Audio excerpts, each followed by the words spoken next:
Hello, hello, everyone, and thank you so much for joining me today on this episode of Real Chat with Kat. I am always so excited to have you here with me today, and I definitely feel like as we are getting into, or I guess we're already in quarter four of 2025, these conversations have really been kind of geared toward how do you want to end your year? What are you looking to do next year? And how do you want to build your life over the next 5 to 10 years? And it's been really wonderful to see some of the people that I've had a chance to speak with recently that have really built some amazing things, just like our amazing guest, Jason, today. So, Jason, thank you so much for joining the podcast. Yeah, Kat, it's great to be here. Thank you so much. I'm super excited about this. I know you and I had a couple of conversations a while back, and I was really intrigued by what you have done and what you have built in your life and your local, which is super cool. You're actually one of the first people that is in my area that I've had a chance to interview. So I'm super excited about that. But do us all a favor, because I always like for you to be able to kind of explain who you are and what it is that you do. Will you give everybody a little bit of your backstory? Sure. So Jason Yarusi, I do live here in Murfreesboro, Tennessee now, but I am from New Jersey. So I ended up moving down here about 5 years ago. I have five different businesses, the main one being a real estate investment firm where we buy apartment buildings. And since 2016, when we transitioned to business from single family into commercial real estate, we've brought a little over 3,000 units of apartment buildings. Down here, mainly in the Southeast, we have properties in 7 different states. And what we do is we usually syndicate those projects where we're bringing investors and they will partner with us alongside buying these buildings that will hold anywhere for 5 or 7 years. And when we buy these, we typically do some improvement plan to them, both on the revenue side and the expenses side, to make them operate better, make them a better place to live. And then ultimately, that will increase the bottom line for this, make them more valuable, where we will sell them to another investment team somewhere down the road. That's awesome. And you said you have five businesses, right? We do. Yeah, That we is do. So, crazy. yes, we have a good team, right? So we have the Yeah. investment firm. I have two different plumbing and HVAC companies, actually Oh, an electrical nice. business that I didn't even count in that, property management company. And then we have our coaching business that we help people through Live 100, which is a podcast that I have. It really about just living your best life and making sure you can go out there and just really perform at the level that you know you can by taking the actions that you've always been hesitant to. And I think that that is in so much of alignment in the direction I feel like people are wanting to go. And we're starting to see this shift with a lot of people where people are tired of doing the same mundane things or the same thing that they've always been told to do, or the same things that society has said that we're supposed to believe that that's what we are supposed to do. And I think that it's wonderful that you have created this beautiful life of yours and five businesses. I just want to podcast and do some speaking. Like, and right there, I'm like, it's a lot. So, kind of backing up, before you got into all these businesses and especially your Live 100, is this where you expected to find yourself? Like, did you always know that this was the direction you wanted to go, or you wanted to build this type of wealth and something and legacy for your family? Or kind of what was the thought process before you got to this space?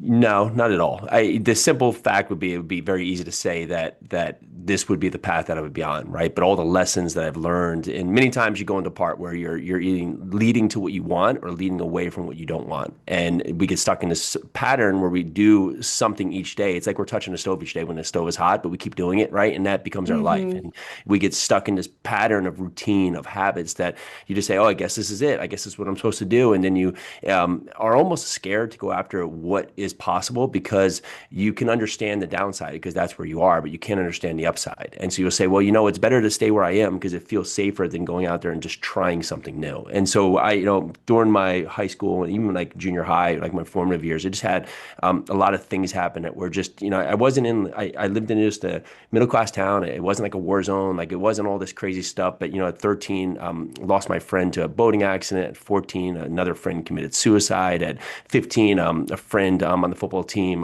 got in a car with a bunch of people who were doing drugs, ran into a tree, and they died. And at 17, my girlfriend, who I was with for 4 years, she got killed in a car accident. So it was Oh just my like bam, gosh. bam, bam, all these things Yeah. happening. And I just didn't know how to really, this is 30 something years ago, there wasn't this whole access to information. So I didn't really know how to process this. And so I just did it my own way, which was a lot internal. And so I was very lost in terms of my direction. Great grades in school, I did well in sports, but I just had no desire to like really take a next step. I just felt lost. So I ended up going to college. Ended up going to college, and it happened that I was playing sports, and so a coach came to see me, and I didn't even know where the college was. I was like, yeah, okay, I'll go there. Like it was like that kind of reaction to like life and the Mm, choices at hand because I just Yeah. wasn't confident in my own part, and I also felt like everything I was doing like was just being ripped away. So I went to college, didn't have much motivation, ended up with a business degree because at that time a friend's mom said, "Hey, you're good with math. Why don't you do business?" It was like that was the thought process of like how I was making decisions. So I said, "Okay, I'll do that." Left with the degree, and I ended up moving to New York City with no desire to go into business. Right, just was like, "Okay, I'll go into New York City," and there I started doing odd jobs. Right, I working in bars, working in restaurants, just working construction, just doing whatever would come my way because that's like what I felt like I deserved.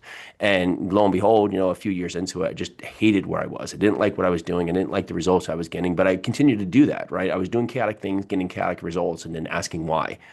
Like, okay, well, you're doing chaotic things, so why am I not getting better results? And then each Hmm. day expecting it to get better somehow magically just by hope. And lo and behold, like 5 years in, I think it was, like one night or maybe six, one night I'm leaving the bar, I'm on my bike, it's like 2 or 3 in the morning, right across Manhattan, and out of nowhere I get hit by a car and get in the hospital, come out of hospital a day or so later with, I had a broken shoulder, a bunch of stitches, had a pin in my wrist, just all kinds of things, right? And Oh my my only gosh. thought was like, hey, I got to get back to work because I need to make money for rent. Yeah. And there's this slow pause where I was like, that's just a wild thought. Like here I am, like all these things happen, and all I can think about is getting back to exactly where I hate being. And I made this moment with myself where I said, okay, I don't know how or what, but I need to do something different, or I just need to stop complaining and just accept what I'm doing. It has to be one of those. So, for many listeners, like you don't have to have like this thing happen where you make a choice, but you have to ask yourself, like, do you want to do these same things? And if not, you have to try something different. And I didn't know what to try different, so I just got up the next day early and said, okay, let me start by just trying to get up early each day. Let me start to, work out. Let me stop going to bed so late. Let me start to read books again. Like I went to school and was like, I guess I don't ever have to read again. How fantastic, right? Like this like crazy thought. And then so I started to like read things like, and then started to just really, not drink at night. Like just these things that seem like no brainers, but lo and behold, these small little steps, doing them periodically. It wasn't this magic transformation, but things started to look better than look worse, right? It's like Hmm. the what is it, like an expectancy theory, like if you seek bad all the time you're going to get bad, right? Well, I was like seeking like everything was going to be horrible all the time and then things would not be Yeah. good. But then I started to look at the positive, and lo and behold things started to look up, right? Like my words, my energy, like how I was viewing things, everything started to slowly improve. I went from working behind the bar to eventually I opened up a bar, opened up a restaurant, opened a brewery in New York City. And that was before I ended up moving to New Jersey when a hurricane happened on the East Coast to help my dad's family construction business really just take off and meet the demand. And we did that for a few years before moving into real estate. But it all just started by just saying, enough's enough, which you can do at any moment, but then taking the action, right? We can hope and then expect things to get better, or we can take action and then see how things get better. And Yeah. I was on the front side for most of my life until I was eventually was like, okay, start doing something, and what happens? And so the businesses we have today is because kept trying things, and then okay, I don't like that. Okay, well, what did I learn from that? Then move to the next. Oh, okay, this is kind of the right path, but not exactly the right path. Okay, what do we like and what is not to what we want to do, right? Okay, let's Hmm. take the pieces we like, let's build upon that. And that's where each step is built upon itself to get to where we are right now. Oh, that thank you so much for sharing that. Like, and I think about like going back to like the turmoil and everything that you faced like in your teenage years. And I think of my kids, who are 21 and 17. And I'm like, I know that they don't have it all figured out. Heck, I didn't have it all figured out at that age. And I can't imagine being hit with life so hard at that age while you're still trying to figure out who you are, what your purpose is, and where you even want to go to begin with. And then everything just kind of comes flooding in. And what I find really interesting too is, a lot of people that I have spoken with, there's this really interesting like pattern of I kind of feel like I went through hell. I kind of feel like the world was completely against me. I kind of felt like the victim. And then for some reason, right, there's that flip, there's that switch, like, your instant with being hit by a car, which is absolutely crazy. So glad that you are doing good today. But what I find really interesting is one, that we don't realize that all of the small decisions that we are making on a regular basis, day to day, is actually what is going to take us to the next step. I think that social media and things like that project all of the huge things and the accomplishments that everyone makes, but nobody is really talking about all of these things, right? I decided not to go to bed late. I decided to stop drinking. I decided to stop hanging out with these specific type of people. Can you talk to the importance of realizing that and how that kind of also goes in with your coaching as well in how you have seen that that really helps people that maybe you have worked with? Because I really want people to understand the power and significance that it is in making the small decisions and allowing those to compound, which can completely change the trajectory of your life. We try so much to make the big decisions, right? Like I want to lose weight, so I want to lose 30 pounds, but like you're so focused on the 30 pounds that every day you feel like a failure, right? But instead of just saying, well, today Mm, maybe I'm going to get up and walk, 100 feet, or today I'm going to get up and instead of having, two break meals instead of in between like lunch, breakfast, lunch, and dinner, I'm just going to have one snack between breakfast, lunch, and dinner, right? These small things that are possible, right? Because we usually set the bar so high that we all ultimately make ourselves a failure the second we start. yeah. And the biggest piece to look at is just really being self-aware with yourself because the hardest thing to do is actually point the finger back in yourself. But the easiest thing to do is blame Mm, everybody else, right? I can blame, oh, the government shutdown right now. I can blame the weather yeah. for what it's like. I can blame, my family, how I was brought up, the schooling I was around, the friends I was exposed to, the job I had. I can blame anybody, but I won't turn around and look at myself. And, you can see this all the time. Like you go and I don't know, you go into the gas station, right? To grab, a drink and lo and behold, like, hey, how you doing? The person's like, well, at least I'm not dead. And like, that's like their approach to life. You're like, whoa, Yeah. but like many of us do that, right? We talk ourselves down before we're even at the gate. And so if you were to listen to your thoughts right now, or you were to have this out of body experience watching yourself operate, right? Would you think that's the person that deserves to have the success that you think you should have? Because ultimately, you do deserve it, but you might not be doing you might not be speaking in the way, you might not be operating in a way that gets you there, right? And so you have to say, okay, if I want to be this person, right, then I have to be self-aware of how I'm showing up. I'm showing up, I'm greedy, I'm hateful, I'm always in this part of looking for the worst in people. I'm always second doubt, guessing myself. I'm having self-doubt. Well, okay, the person that shows up that is successful, that is you. Well, what does that person do? When that person shows up, with confidence, talks best about themselves, tries to always help everybody else out, right? Just the small things, holds the door for people, right?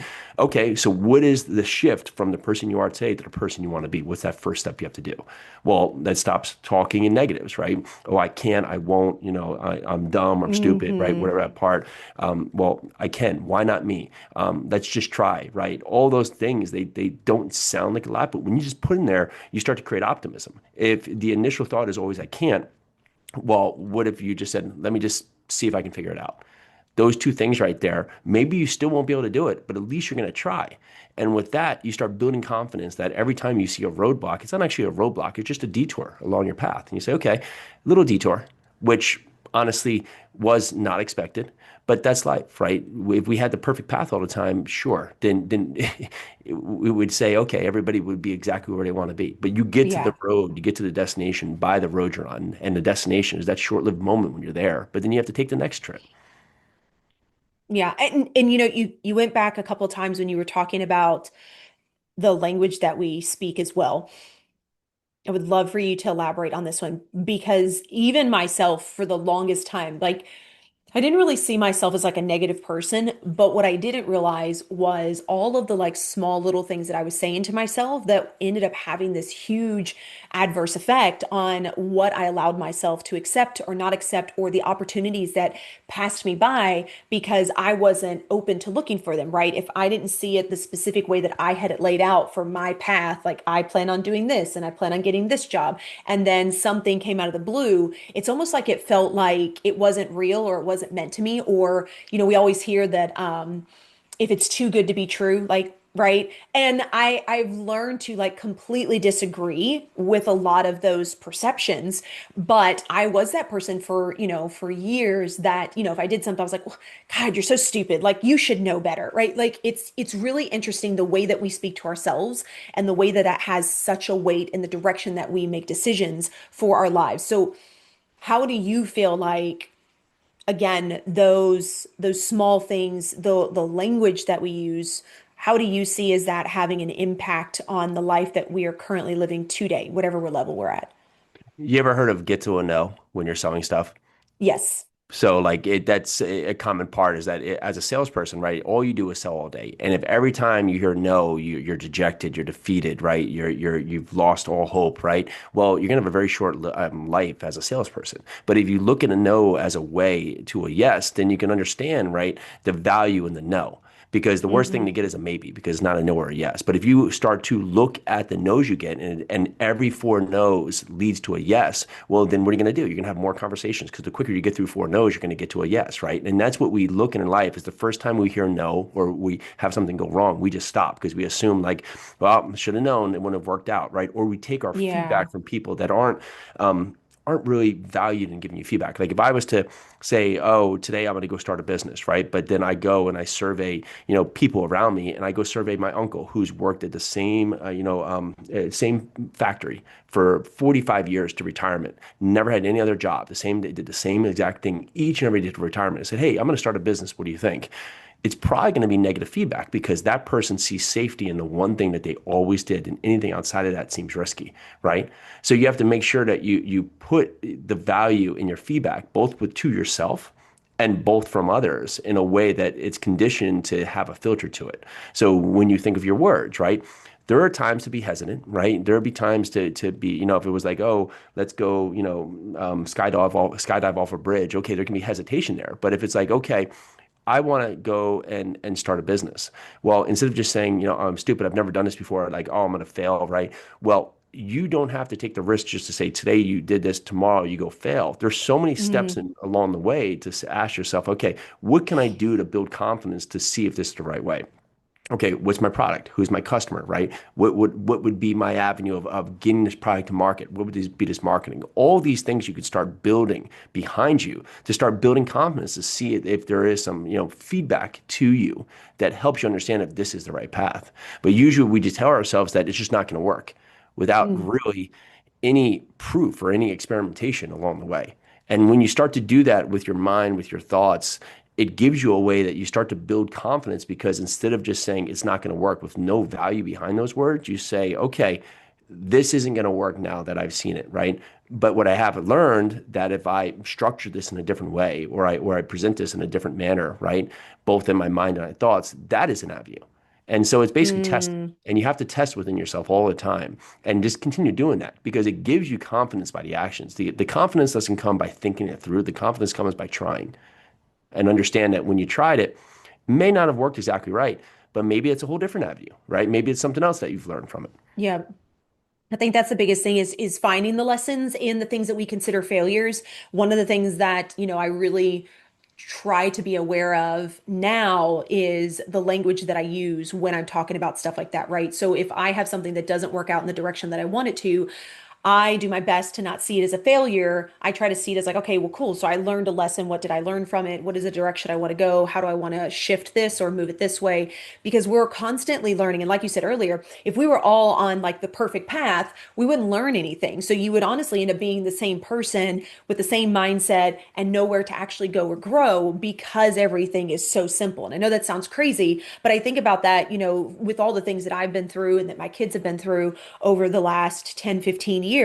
And when I saw it as everything was an issue, a failure, I had screwed up, it was really hard to be able to see the outcome and then learn from it so that you didn't end up repeating that pattern. And I think that it's really important that we recognize that even if you see it as a failure, recognize what was good and what was not good in it so that you still picked out the lesson so that you can make a different decision moving forward. And another thing that you said too, which I kind of want to reiterate to everybody, is you were talking about the people that you're around and the people that you take advice from. I'm sure everybody has heard, you're most like the five people that you surround yourself with. And I never understood that for like a really long time. Like, I'm like, no, I'm not, right? Like, I myself. But what was really interesting was understanding the psychology that's actually behind it, because we as individuals or as human beings are meant to be a community. Yes, I understand that some of us like to be in our own little hole and by themselves, but we are meant and we search for community. We're looking for people to be around, to validate us, to make us feel like we are included in this thing called life. And I never understood what it meant by who you surround yourself with until I started separating myself from people that caused a lot of drama, that, everything was always wrong, that fed into the beliefs I chose not to have anymore. And then really kind of taking that step back and going, wow. Like, I didn't think that I was being like them, but when I really start to think of the scenarios I put myself in and the things that I was talking about and the ways that I did things when I was around those people and even not, it reflected the same things that they were doing, where there was a similar personality, a similar belief. And I have found that to be kind of one of the coolest things is like, so understanding who you want to surround yourself with can make a major impact on your life. And so searching for those people that are, way ahead of you, right? Or have a completely different thought pattern that you do that you actually admire is, while it might sound challenging, or, there's a lot of fear that comes with that because you're like, oh my gosh, but I'm not at that space. Your brain starts to want to be more like that because we're looking for those similarities. Do you feel that that's the same way in some of the things that you've kind of gone through in your life? It's easy to be around people and then, ask yourself why are things not going that way? But if you do, I mean, when you have a set group, right, you'll see that you talk alike, you dress alike, you do the same activities or you trend to the same activities, whether you want to or not, you naturally tend to that. And it's a hard thing, because some of these people might be your family members. Not saying like you have to cut them off cold turkey, but you might have to Mm-hmm. limit how they are in your life, right? And there goes that point, like, love my grandma, but she went through the Great Depression, right? And if I was to ask her about something that, had risk to it, she's going to be very risk averse, right? Lived on a dirt floor, all these things that, grew up in that whole thing, right? And it would be completely normal for her to take that direction, right? But if you look at Mm-hmm. your friends, some of them have that path where their parents have done all this stuff, right? And their grandparents have done all this stuff, so they're going to do that same thing, right? So if you do, you're going to be the same person as everybody else. And are you going to like it? Maybe. But if you are saying, I don't like it, well, then you have to ask yourself, okay, what am I following? What are my thought process? What are the principles that I think are my principles? And are they actually your principles? Are they actually things that you should be following? Are they actually things that you really do believe in? Because our beliefs sometimes aren't even our beliefs, and many times aren't our beliefs, right? It's what we see on Yeah. social media, what we see from our friends, and we put them in fact that those should be our beliefs. But the hardest thing to do is stand up in the hill and say, actually, you know what? I don't believe in that. That's not what I think is right, not what I think I should do. So I'm going to take my own path, right? I'm going to do my own thing. Because what happens is that, people will say, okay, cool and good, but most are going to not really think it's going to be a good path because they can't believe it. They can't see it, right? They've never done it. In my direction, like, most of what I do is foreign to most of my friends, right? And they are on a different path. And because I'm not directly into that world that they're into, we don't talk as much as we've done before. Also, families, kids getting and growing, getting away too, right? But in the same front, we're just on different avenues. We're on different roads, and Mm-hmm. side by side, right? They're going forward, and I'm going forward, but we're just on different roads, and that destination that we're going to is different, is slightly different because of just the path that I've chosen versus what they've chosen. And I love that, you bring that up, that like that's not a bad thing as well, right? I think that we're always looking for so many similarities, people that we can relate to, people that Yeah, we feel it's like not might black and understand white. us. Absolutely not black and Yeah, white. 100%. And, I feel like looking back at, when you're saying like family and stuff like that, when I think of like the things that my family has been through and stuff like that, it is one of the reasons why I love them to death, but I would never go to them and say, hey, I'm looking at doing this and I want to kind of build it out. What are your thoughts? Because there isn't that same understanding, that same mindset. They've been through completely different things than I have. And, the way that we perceive things or see things into the future is just on two completely different paths, like you're saying. So kind of with all of this, I know that this also kind of leads into like your coaching and the things that you do. How did you come up with this Live 100? I just got a lot of questions about how I had gotten to the place I am today. And it seems quick, but it's not quick. And also, from the steps it's taken, but I just mentally look back about what I was doing, right? And how it came to evolve into where I was today. And I started putting this pattern together and started talking to it a lot, started to really help people in that same direction. So I started to put the principles down because people would ask, would you have this in a framework, right? And so we started to really Mm, condition it to it because it does start with, it goes for break, build, and magnify. Those are the three foundational blocks. So you have to break the habits that no longer serve you so you can start to build the future that you truly desire so you can maximize the results. And what you find along that way is really everybody wants to build. Everyone wants to build better. But if you don't have the foundation, you have nothing to build upon. And so that first block of breaking, right? It's about being self-aware how you're showing up and really owning it. And that's the next part is that you have to own it. And own is the hardest part because I'm not saying, I'm showing up, I'm greedy, I am hateful, and kick yourself and put yourself down. You just have to say, okay, I truly see that because a lot of people can call you out and give you labels and it could be true, but until you actually take it and say, you know what, it is right. I'm not showing up in a way that deserves the life that I'm telling myself I should have because I'm showing up, I'm putting people down, I'm bringing everybody else down, I'm taking myself down, right? And you have to own it so you can start to position yourself for greatness. And that's the next piece in the break is that you be self-aware how you're showing up, you own how you're showing up, and then you ask yourself, where do I want to be? Because now you can start crafting yourself of how you start taking the steps to get from where you are to where you want to be. mm. Okay, so speaking of, breaking habits and recognizing your patterns, do you have any suggestions for people that are like, well, I've tried breaking those or I've tried to pay attention to some of the things that I do and like I keep finding myself going back to it. Do you have any tips for anyone that's kind of teeter-tottering on that space, where they know that they want to break the cycle and they want to quit thinking in the direction that they are, but for some reason they keep finding themselves back in that space? So quitting and replacing, you should think about those two terms very clean. And the Okay. the thing is, I want to stop smoking, right? Okay, so I want to stop smoking. I want to stop smoking, but what I'm going to do now is not think about, okay, I smoke. There's 5 different times of the day that I smoke. I smoke when I get up, after I, drive to work, at lunch, and then when I get done at work, and then before bed, right? But you say I just want to quit smoking. But you just have 5 different windows of time right now where we've not replaced that with anything. And so when you ask yourself Mm, here, okay, if I'm going to stop smoking, I'm going to have all this dead time throughout my day. And so all my mind's going to be thinking about is, oh, I usually smoke. Oh, man, I just have to not smoke. I just have to not smoke. But you haven't replaced it. Okay, so what are you going to do in that time? What is going to fill that gap? Because you have to replace it with something because that time doesn't just evolve into something else. It's going to be dead space that you've now had a habit that's conditioned your life. So you have to find what mm, do I place myself for? Right? What do I do now in that time? And you can start thinking about that. You can start using that time productively. So it's not all about don't do it, don't do it, don't do it. It's about, oh, I get to do this, right? I get to fill it with this. And that allows you to starting that journey to break a habit. The next piece is just making the habit something of just of useful to you, so you can start using the habit in a good way. So if I would say, okay, instead of smoking, I'm going to drink. It's like, okay, well, that's probably not the best use of my time, right? But like, yeah. let's make sure that habit is pushing in the direction for where you are. And then also start tracking it too. So did I win today? Check. Did I lose today? X, right? And then each and every day, because to say that every day is going to be perfect, right? Probably not in the beginning. But if you can Yeah. start giving yourself the progress to say, okay, 30 days, 23 I won, 7 I lost. Okay, it wasn't all just a loss. Because what we usually see is that we don't track it and all of a sudden day 14 we lose. We're like, oh, we lost. And just you go off the deep end and the next day, you know what, I'm just gonna start smoking again because I just can't do that. Well, you just did it for 13 days. So you had one day off. Mm, It's not all or nothing because we look at things as if like everything has to transform today and that's the end of it and then life's over, right? But we forget yeah. you'll be here 20, 30, 40, 50 years from now. So you're setting this habit up for your future you, not just today.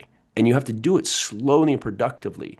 And then understand that the path is not even, right? The path. And so like same thing with fitness. Like you come out of the gate so quick where if you say, okay, I want to lose 30 pounds. Well, if your focus is just on, 30 pounds every day, you feel like you've lost, right? But if you say, okay, I'm going to start walking. Okay, well, today I'm going to go walk 2 miles. Well, you haven't walked in 4 years.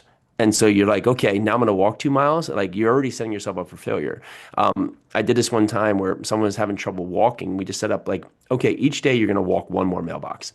And you got up the first day, you walked to one mailbox. Okay, cool. You did it, right? It doesn't seem like a lot, right? But if you Mm-hmm. said 2 miles, your whole mind is like, oh, I'm three quarters of a mile in. Yep. I'm a failure. I just give up. Well, the next day, another mailbox, next day, another mailbox. And lo and behold, we went to a quarter mile, then a half mile, then three quarters miles, then a mile, then 2 miles, right? But slowly but surely, it became something that was consistent, that they could track, and they could feel like they were winning each day because they were accomplishing Mm-hmm. something more. And what happened? They started to lose weight. And it was weight that was staying off because it wasn't this day where you tried to go, 2 miles, you don't get it, you do three quarters of a mile, but you haven't even done that in a couple of years. So now you're so sore. So now you don't walk again for a couple of days. And then all of a sudden you're just back into your old way of not walking at all. So you have to set up roadmap, consistency, understand what's going to replace the habit that was there, and then understand that the road is not just a black or white like we talked about before. Some days are good, some days are not. Yeah. Okay. We have Oh, more good days than before. I freaking love this. And I love the idea of tracking it as well because like the first thing that came to mind was how many people like lose weight that are trying to lose weight and the only thing that they are focused on is the scale. And if the Hmm. scale is not moving, then they're not doing anything else. And so I love the idea of tracking the little bitty things, the little small habits that you're doing so that you are creating really what you're doing is you're building a completely different belief of yourself, right? If Yeah. you believe that you're going to do this, but then every time that you do small things and you're not paying attention to it, your belief goes, well, see, you still didn't do it. I told you you weren't going to do it. I knew we were going to fail at this. But when you build in those little bitty things, those little bitty habits, like you're talking about, you're giving yourself those little small wins, which, by the way, I don't think that people understand the importance of celebrating those small wins. Like, celebrate the heck out of them because like you said you chose to do something different and even if it's not the same every single day if you're making that choice and then you choose to make that choice again and then you make it again and something else doesn't work you can come back to the wins or hopefully you decide to come back to the wins because you have to be able to balance it out and our brains are not set to pay attention to the wins, right? It's not set to pay attention to the good things. It is set to pay attention to the negative. Unfortunately, it's just the way that our brain is wired. So it does take a little bit more effort and energy from us to pay attention and build those pieces and like you said those foundational spaces so that we can come back to a winning space. I had a friend that was wanting to run his first marathon. He couldn't get past this one stop sign. It was 3 miles, and he'd always stop at this part. So one day he was like, "Yeah, I always just have to stop at that stop sign." So we ran, and I was like, "Let's just run another 100 feet." That's all it was. It was just running past the stop sign where his mind had told him he couldn't run past the stop sign, right? And all we did was run 100 feet. And then a couple days later, he ran 4 miles and then, 4.5 miles because all we had done is just understand that was a mental block that was keeping you from Mm, stopping. And so many times in life, we have these mental blocks where you've told yourself something for so long and then you just can't get out because in your mind, that's exactly what it is, right? If I yep. go and get in a relationship with someone great, I'm gonna mess it up. So I'll just won't look for anybody because I don't want to mess it up because I'm not ready, right? Or all these things you tell yourself. And so the first thing with anyone here is that you have to condition yourself to understand that you are worth it and that you deserve to have a great life. But it starts with you inside. Like you're going to struggle each and every day to battle with yourself. And then say you even get better at it. Well, the next day starts and you have to do it all over again, right? And you're going to do that for the rest of your life, right? You go to bed, you wake Mm-hmm. up, and you have to deal with those same thoughts. So it's preparing yourself each and every day to put yourself in the best light by focusing on just good thoughts, and just good words out of your mouth. And it is very simple to do once you pay attention to it, but very hard to relate to when you're not because it seems foreign. But the more you do it, the more you condition yourself to a pattern that starts to understand that it is possible for you to go out there and change things. Starts with you knowing you can, starts with you believing you can, and then you taking action. And those three things right there can change a lot for you very quickly. Oh, I love that. Now, I in all of this, and we talk about creating habits and things like that. How important do you think it is at having like a morning routine and an evening routine, like some form of habits on how you start your day and how you end your day? I think the morning to me is more important, but everybody's gonna be different, right? But I Mm, like this is that I get up and I have a set thing that basically sets the stage for the day. So I get up early, have a glass of water, I go meditate, I go work out, right? And now that I've just done that, I do the same thing each and every day, and now I'm ready for the day, right? And I've gotten some wins off the board. I can go in, my wife's getting up, I can go see the kids, get the kids off to school, and then go into work, right? And if I get to, into the office and there's 4,000 things going wrong, well, I've already had my wins and now I can focus on that. Right. But if I Mm, get up in chaos, then my day goes in chaos. So say you wake up yeah. late, you're rushing out the door, so you grab something poor to eat, you stub your toe, maybe you're short with your spouse, right? And then you jump in the car, you forget your keys, go back get your keys, right? You get on the road, you get stuck in traffic, you're mad, you get to work, and it's just one thing after the other, after the other, after the other, and you're just, the whole day is just on fire. You get back, you're stuck in traffic on the way home. You get home, you grab a beer, you watch Netflix, and you're like, never am I going to have a day like that again. And then you repeat the same thing for a decade, right? And you're like, what has happened? It's because the day has just started in chaos. And when it does, everything feels like a disaster because all you're doing is living in disaster. So the more you can control the start of your day, it can give you that focus, that pause, just to allow the day to come at you. But then you have the opportunity to react in a manner that's in control. Okay. I love this because I have some people that are like very ritualistic when it comes to like morning routine and evening routine. And I think for me too, I'm more of like a morning person is kind of how I am. For me, it's a little bit easier to unwind. I know that like I'm not looking at social media right before I go to bed, right? And I'm not doing a bunch of checking emails and stuff like that. So I guess I kind of have like a routine in the evening of just kind of calming down. But I think it's more for me, it's more boundaries Hmm. before I go to bed so that I make sure that I can actually relax to be able to go to sleep. But I do think that it is so important to create that habit in the morning. And what's really funny is, you were saying about getting up late and having to get to work and stuff like that. When I used to work in the medical field, like I found myself doing that. You get up in the morning, I'd be like, okay, we got to get the kids together. I got to get all their stuff. I got to get them out the door. And then straight to work I would head and then into the things that I needed to do. There was never a space for me in the morning to just wake up and be at that time. And it really is interesting now that I make space for that, how much it shifts the way that I have the capacity to hold space for things that might not go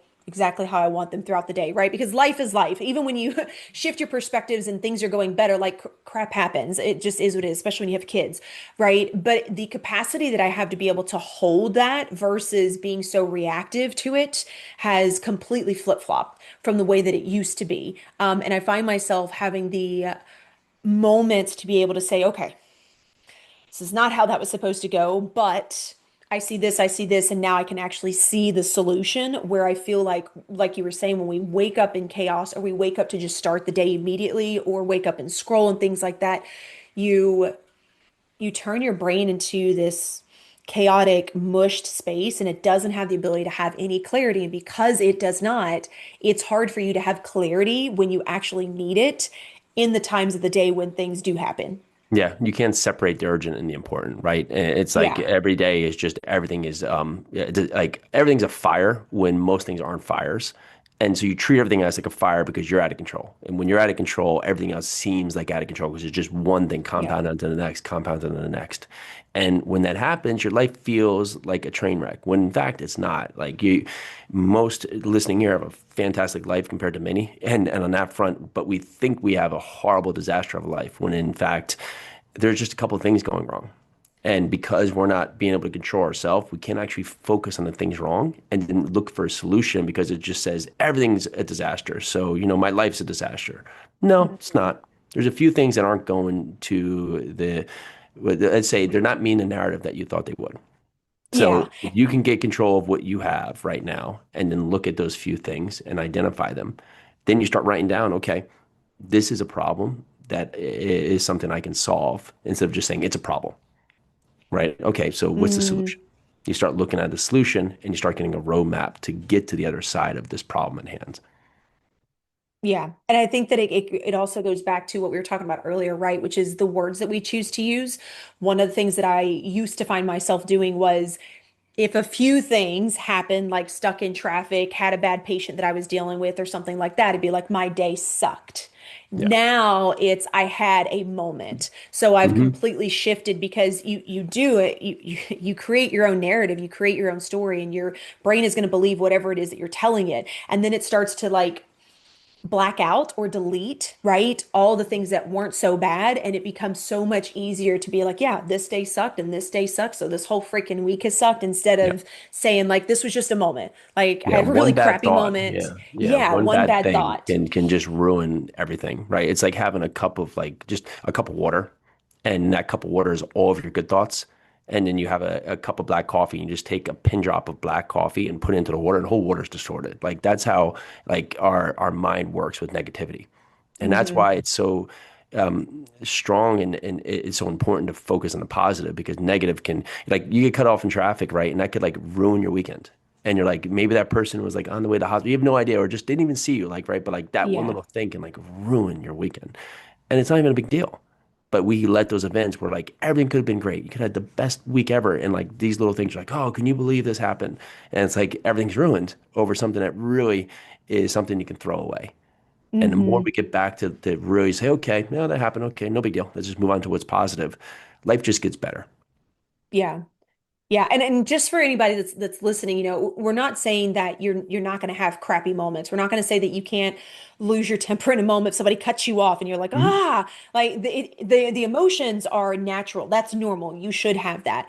The other piece of it is, do you end up letting that one small incident control the way the rest of your day goes versus seeing it as a moment, even if you do lose your temper or get frustrated. Like emotions are normal, and I think that we need to understand that, and that includes anger. I think that, we are taught, or maybe it's just kind of like an unwritten norm that, like, if you get angry, you're an irate person, you're a terrible person. It's like, no, anger, along with sadness and everything else, like those are just normal. We are going to feel those. What we choose to do with that is then what makes the difference. Do I choose to ruminate in that for the next 6 to 8 hours, and so then everything turns into that? Or do I choose to have that one moment, deal with it, let go, and then move on to the next? 100%. Now, you said that you also have a podcast, right? Mhm. Called Live 100. Tell us a little bit about your podcast. What are the things that you teach, that you coach on in your podcast as well? So the podcast is usually pretty quick, 5 to 10 minute episodes that will focus on one topic for the day, right? And it does follow a lot with the framework of Live 100. So speaking to break, build, and magnify. So usually that podcast and that day will focus on some principle that aligns with the Live 100 message.